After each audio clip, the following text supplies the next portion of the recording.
Railway engineering की परीक्षाओं में एक सवाल है जो हमेशा ही उलझाता है कि आखिर ये 3 पॉइंट और 4 पॉइंट ट्रैक डैम्पिंग में फ़र्क क्या है।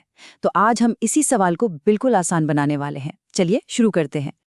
अच्छा, कभी ये सोचा है कि जो हाई स्पीड ट्रेनें होती हैं, वो जिन पटरियों पर दौड़ती हैं, वो हमेशा इतनी इतनी परफेक्ट सीधी या घुमावदार कैसी रहती हैं? असल में इसी सवाल का जवाब हमें ट्रैक अलाइनमेंट की टेक्निकल डिटेल्स में मिलेगा। तो हमारा आज का प्लान बिल्कुल सीधा है। सबसे पहले हम ये समझेंगे कि ये परफेक्ट अलाइनमेंट आखिर इतना ज़रूरी है क्यों। फिर हम 3 पॉइंट मेथड की तकनीक को समझेंगे, उसकी तुलना 4 पॉइंट से करेंगे, फिर लेवलिंग पर भी एक नज़र डालेंगे और हाँ, आखिर में आपके एग्जाम के लिए एक बढ़िया सी चीट शीट भी है। तो चलिए अपने प्लान के पहले पॉइंट पर आते हैं, परफेक्ट ट्रैक अलाइनमेंट। देखिए, किसी भी मशीन को चलाने से पहले ये समझना बहुत ज़रूरी है कि हमारा गोल क्या है, मतलब हम आखिर इस पूरी प्रक्रिया से हासिल क्या करना चाहते हैं। और हमारा लक्ष्य यहाँ पर कोई नई पटरियां बिछाना नहीं है, नहीं।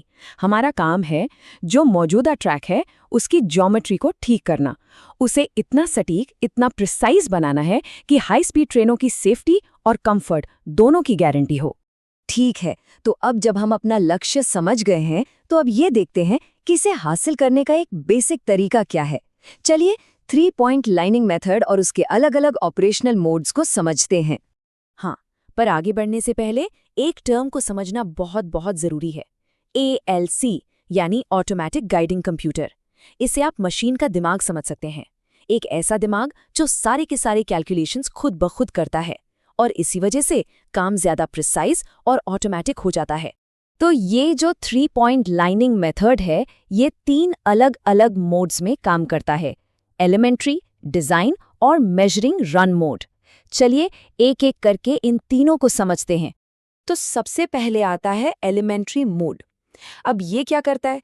ये बस ट्रैक की जो मौजूदा ज्योमेट्री है ना, उसी के आधार पर उसे सुधार देता है। इससे गलतियां कम तो होती हैं, पर पूरी तरह से खत्म नहीं होती। एक रेजिडुअल एरर, मतलब कुछ न कुछ गलती बाकी रह ही जाती है। और एग्जाम के लिए ये याद रखना है, ये सिर्फ सुधार है, परफेक्शन नहीं। अब दूसरा है डिज़ाइन मोड, और ये एलिमेंट्री मोड से बहुत अलग है। यहाँ हम सिर्फ सुधार नहीं कर रहे हैं, यहाँ तो हम ट्रैक को एक पहले से तय किए हुए एक प्री प्लान्ड इंजीनियरिंग डिज़ाइन पर ला रहे हैं। इसके लिए मशीन को FD यानी कि फिक्स डेटा दिया जाता है। ये डेटा मशीन को बताता है कि ट्रैक को एग्जैक्टली कितना खिसकाना है ताकि वो अपनी सही जगह पर आ जाए।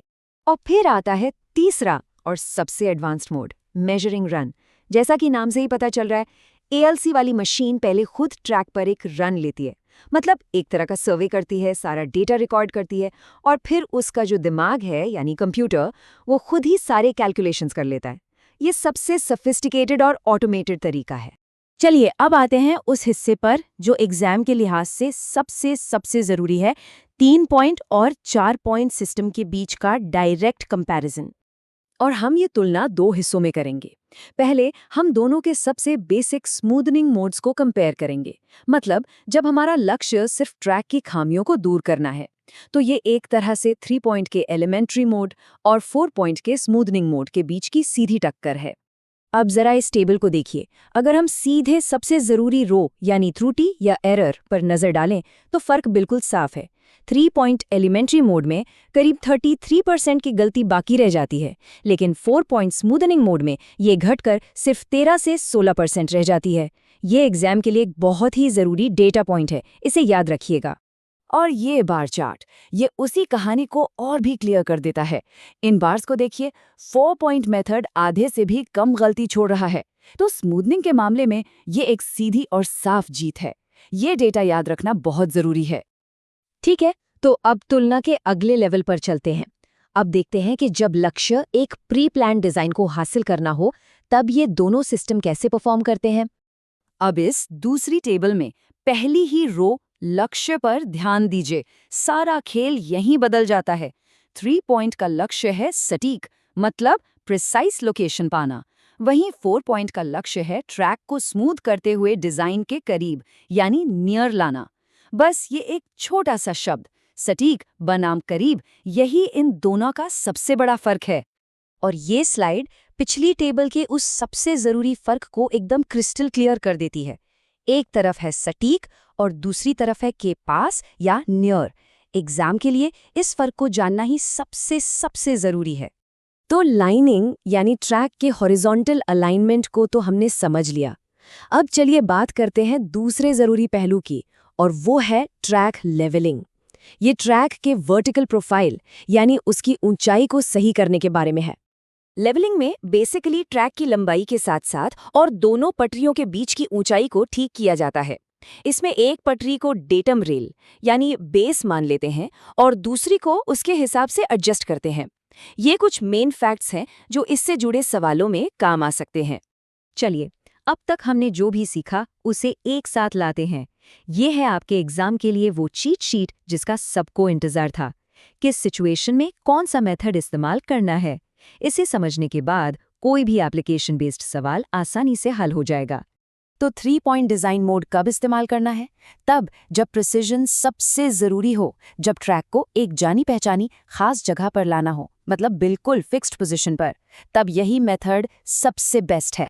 और दूसरी तरफ 4 पॉइंट डिजाइन मोड तब चुनना है जब हमारा मेन गोल प्रिसीजन नहीं बल्कि स्मूथनिंग है। जब ट्रैक को किसी डिजाइन के करीब लाना हो और हमारे पास कोई फिक्स्ड रेफरेंस पॉइंट भी ना हो, तब ये मेथड सबसे ज्यादा काम आता है। और हाँ, यहाँ एक प्रो टिप है, बिल्कुल सीधे सोर्स मटेरियल से। 4 पॉइंट मेथड की एक कमी ये है कि अगर किसी एक स्टेशन पर जरा सी भी गलती रह गई तो वो अगले स्टेशन पर ट्रैक के अलाइनमेंट पर असर डाल सकती है। ये एक बहुत ज़रूरी वार्निंग है जिसे एग्जाम में ध्यान रखना चाहिए। और अब अंत में एक सवाल। जैसे जैसे रेलवे टेक्नोलॉजी और एडवांस्ड होगी, सेंसर्स और अच्छे होंगे, तो क्या लगता है भविष्य में 3 पॉइंट की प्रेसिजन ज़्यादा काम आएगी या 4 पॉइंट की स्मूथनिंग कैपेबिलिटी? आने वाले समय में इन सिद्धांतों का इस्तेमाल कैसे बदलेगा, इस पर ज़रूर सोचिएगा।